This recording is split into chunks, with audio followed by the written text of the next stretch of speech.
চিড়িয়াখানায় cricket match খেলতে আসলেন বিখ্যাত অভিনেতা যিশু সেনগুপ্ত। তাকে শুভেচ্ছা জানালেন মুখ্যমন্ত্রী, যুব বিষয়ক ও ক্রীড়া দপ্তরের মন্ত্রী থেকে শুরু করে অন্যান্যরা। ত্রিপুরা ধলাই জেলা কমলপুর ক্রিকেট স্টেডিয়াম ও মাঠের উদ্বোধন করলেন মুখ্যমন্ত্রী ডাক্তার মানিক সাহা। রবিবার দুপুরে কমলপুর ইংরেজি মাধ্যম দ্বাদশ ও কৃষ্ণচন্দ্র বালিকা দ্বাদশ সংলগ্ন জায়গায় গড়ে ওঠা কমলপুর ক্রিকেট অ্যাসোসিয়েশনের পরিচালনায় ক্রিকেট ময়দান, স্টেডিয়াম এবং ক্লাব হাউসের উদ্বোধন করলেন মুখ্যমন্ত্রী ডাক্তার মানিক সাহা। সঙ্গে ছিলেন ত্রিপুরা যুব বিষয়ক ও ক্রীড়া দপ্তরের মন্ত্রী টিঙ্কু রায়, প্রাক্তন মন্ত্রী মনোজ কান্তি দেব সহ ত্রিপুরা ক্রিকেট অ্যাসোসিয়েশনের আধিকারিক এবং প্রশাসনিক শীর্ষ আধিকারিকরা। চোখ রাখবো বিস্তারিত সেই খবরে। চালমানি পূজা গোল্ড, মিনিকেট, রত্না, স্বর্ণ 10-10 আর দুধের স্বরের বিশুদ্ধতা। একবার খেলেই বুঝবেন আসল স্বাদ। MS তারা শঙ্করী অ্যাগ্রো প্রোডাক্ট, বিশ্বাস আর গুণমানের নাম। যোগাযোগ করুন 7001192179 আমাদের ঠিকানা বাজে কুমারপুর, মাধবদেহি, পূর্ব বর্ধমান 713427। পূজা গোল্ড, প্রতিদিনের পাতে সোনার স্বাদ। কিন্তু খেলতো এবং হকির যে ব্যাট আছে, সে হকির ব্যাটের দিয়ে খেলা, ওই স্টাইলের খেলা হতো। আস্তে আস্তে করে সেই খেলা ইংল্যান্ডে শুরু হলো। সারা পৃথিবীর মধ্যে বিভিন্ন যেখানে ইংরেজরা শাসন করেছে সেখানে তাড়াতাড়ি করে সেই ক্রিকেট খেলা শুরু হয়েছে এবং ক্রিকেটকে বলা হয় ভদ্রলোকের খেলা, এরকম একটা অবস্থা, মানে অ্যাফ্লুয়েন্ট ব্যক্তিদের জন্য খেলা। কিন্তু এখন আমরা দেখছি সব যদি ট্যালেন্ট থাকে তাদের সুযোগ সুবিধা প্ল্যাটফর্ম দেওয়া হয়, এত ভালো ভালো প্লেয়ার, তাদের যে ট্যালেন্ট সেটা সেই প্ল্যাটফর্মে তাদের মানে প্রকাশ করার সেই সুবিধা রয়েছে। আমার এখনো মনে আছে বহু লোক যারা ভালো ভালো প্লেয়ার, যারা ক্রিকেট খেলতে চেয়েছিল কিন্তু তৎকালীন সময় তাদেরকে ক্রিকেট খেলতে দেওয়ার সুযোগ দেওয়া হয়নি। সব জায়গায় রাজনীতির একটা মানে সবসময় একটা ব্যবস্থা ছিল যে আমার এই কোন বাড়ির ছেলে, কোন বাড়ির মেয়ে, তাকে কোনো অবস্থায় সুযোগ দেবে না। অবাক হয়ে গেল। আমার এখনো মনে আছে, বলতে দ্বিধা নেই, কয়েকজন তো এমনও আছে যে রঞ্জিত ট্রফি খেলেছে 50 থেকে 60 বার। তো আমরা ধরে নিতাম খুব ভালো। তো আমাকে একজন বললো যে ও হয়েছে ঠিকই, 50 বার 60 বার খেলেছে ঠিকই, কিন্তু 12 থেকে 15 বার ও নিজের কৃতিত্বে খেলেছে আর বাকিটা পার্টির কারণে খেলেছে। সেটা দেখা হতো, যে কারণে 2018-তে এই ধরনের যে ছবি আমাদের সামনে ছিল, মানুষ এগুলো দেখত।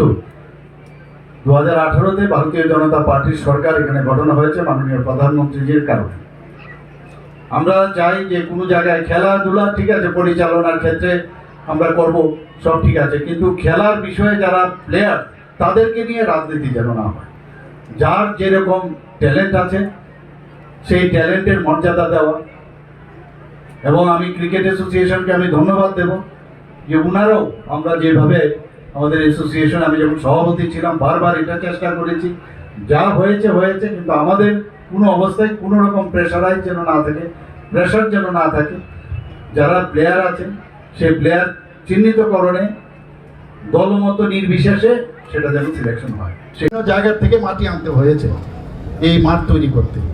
তার জন্য মানে প্রপার যারা এই বিষয়ে জানে মাঠকে কিভাবে তৈরি করতে হয়, আমাদের ত্রিপুরারই এক ব্যক্তি আজকে এই BCCI একজন প্রধান, এই মাঠ তৈরি কিউরেটর আমাদের ত্রিপুরার একটা মেয়ে এখন মানে সর্বভারতীয় স্তরে অর্থাৎ BCCI এটা মানে বেস্ট কোচ হিসাবে এখন কাজ করছে। মানে এই ধরনের এখানে আমরা সত্যিই আজকে আনন্দিত যে যদি মানে সুযোগ দেওয়া হয় তাহলে আমাদের কোনো অবস্থায় ত্রিপুরার থেকে মানে খামতি নেই আমাদের ট্যালেন্টের। এবং 1697 সালে প্রথম অফিসিয়ালি ক্রিকেট খেলা শুরু হয়। আমরা অনেকে হয়তো বা জানি, আমি মনে হলো যে এটা বলা দরকার এখানে। এবং বিভিন্ন ফরম্যাটে টেস্ট ক্রিকেট খেলা হয় আমাদের, তাছাড়া ওয়ানডে ইন্টারন্যাশনাল, T20 ম্যাচ, এবং এখন তো IPL-এর সাংঘাতিক অবস্থা। আগে তো খেলাধুলা মানে কি, আমাদের তো সময়ে তো আমরা যখন খেলাধুলা করতাম তো মনে হতো আর খেলাধুলা। এখানে আমার পূর্ববর্তী বক্তারা বলেছেন যে যখন আমি TC এর সভাপতি ছিলাম এবং যখন আমি শুনলাম যে এখানে 2017-তে এরকম একটা ভুজামিল দিয়ে একটা স্টেডিয়াম এখানে কমলপুরে হচ্ছিল, এবং আমরা এটাকে দেখার জন্য আমি 2-3 বার এখানে এসেছিলাম। একটু আগে বললো যে এখানে হোস্টেলের 1 মাসের মধ্যে তার উদ্বোধন হবে, মাননীয় সেক্রেটারি মহোদয় বললেন। তখন থেকে কিন্তু এই সমস্যা, এবং একটা আনপ্ল্যান্ড ওয়েতে একটা স্টেডিয়াম ওনারা যেভাবে তৈরি করেছিল, এবং ক্রিকেটের গ্রাউন্ডে আমি কয়েকবার এসেছি, এবং সেটাকে যারা এই কাজের বরাদ্দ পেয়েছিল তাদের সাথে কয়েকবার আমি কথা বলেছি, ওনাদেরকে আমি প্রেশার পর্যন্ত করেছি, যদি এই কাজটা না করো তাহলে তোমাদের এই সমস্যা হতে পারে। তো শেষ পর্যন্ত বর্তমান যারা ক্রিকেট অ্যাসোসিয়েশনে যুক্ত আছেন ওনাদেরকে আমি ধন্যবাদ দেব, শেষ পর্যন্ত সেটা উদ্বোধন হতে যাচ্ছে, এবং একটু আগে আমরা তার উদ্বোধনও করলাম বলতে গেলে। নিয়েছি যে যেটা বলা হয়েছে বিভিন্ন সাব ডিভিশনে একটা করে ক্রিকেট মাঠ যদি হয়, এবং বিভিন্ন যেসব ডিস্ট্রিক্টে আছে সেখানে একটা ক্রিকেট মাঠ হোক, তাহলে সেখান থেকে কিন্তু মানে প্লেয়ার্স সাপ্লাইয়ের ক্ষেত্রে বিভিন্ন যে এইজের গ্রুপের সেটা সুবিধা হবে। আমাদের এখানে আমার মনে আছে যে আমি সারা ত্রিপুরাতে আমি তখন ঘুরেছি বিভিন্ন জায়গায়, এখনও অনেক জায়গায় মানে ক্রিকেট মাঠ নিয়ে সমস্যা আছে। গতকালও আমার কাছে একটা ফাইল এসছে ক্রিকেট অ্যাসোসিয়েশন থেকে, বলছে ওখানকার যারা বিভিন্ন ব্যক্তিরা আছেন তারা আমার কাছে আহ্বান করেছেন, যেমন আপনার সাবরুমে। তো আমি ফাইলটা সই করার আগে অনেকের একটা ধ্যান ধারণা নয় যে যদি এটা কলেজ মাঠ হয়, কলেজ মাঠ হলে আমি টিসিএ যারা আছেন এখন সুব্রত বাবু এবং ওনার টিমকে আমি বলবো যে বিষয়টা আগে করে ভালো করে বুঝে নিতে হবে যে কলেজ মাঠ আমরা দিলাম, আবার সেখানে কিন্তু একবার টিসিএ যদি নেয় ওই মাঠ কিন্তু অন্য খেলার জন্য আর ব্যবহার করা যাবে না। তো আমি ফাইলটা রেখে দিলাম, এরকম ক্লারিফিকেশন লাগবে। কালকে যোগেন্দ্রনগরেরও একটা স্কুলের একটা সামনে সেখানেও মানে একটা মাঠের জন্য টিসিএর থেকে ওনারাও আবেদন করেছেন, ওখান থেকে এসছে। আমি সেটাকেও বললাম যে আগে কনফার্ম করে নিন, কারণ পরে কিন্তু বলবে যে এখানে ফুটবল খেলতে হবে, সেটা সম্ভব না। তোমার আমার সকলেরই একটাই পছন্দ, মাদার্স চয়েস। ঘরে সুগন্ধি ভাত, প্রতিদিনের রান্নায় নিখুঁত স্বাদ, চাই উন্নত মানের চাল। তাহলে আর দেরি কেন? আজই যোগাযোগ করুন ধনরাজ অ্যাগ্রো ইন্ডাস্ট্রিজ প্রাইভেট লিমিটেডে। আমরা আনি আপনার টেবিলে খাঁটি ও মানসম্মত চাল মাদার্স চয়েস নামে। একবার ব্যবহার করুন, আর ফিরে তাকাতে হবে না।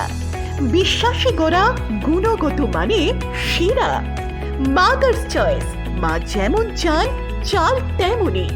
যোগাযোগের জন্য এখনই কল করুন 8509752023 এই নম্বরে। মাদার্স চয়েস শুধুই সেরা নয়, সবার প্রথম পছন্দ। এখন সোনার গয়নায় বিশ্বস্ত নাম এনপিএস জুয়েলারি। আধুনিক ডিজাইন, খাঁটি সোনা আর সঠিক দাম সব একসাথে পাবেন এখানে। বিয়ে হোক, উপহার হোক অথবা নিজেকে উপহার, এনপিএস জুয়েলারি সব সময় আপনার পাশে। আসুন কালীতলা বাজার, শ্রীপুর, বদনগঞ্জ রোড, কামারপুকুর, হুগলি। বিস্তারিত জানতে ফোন করুন 6296152576 এই নম্বরে। এনপিএস জুয়েলারি, বিশ্বাসী আমাদের পরিচয়।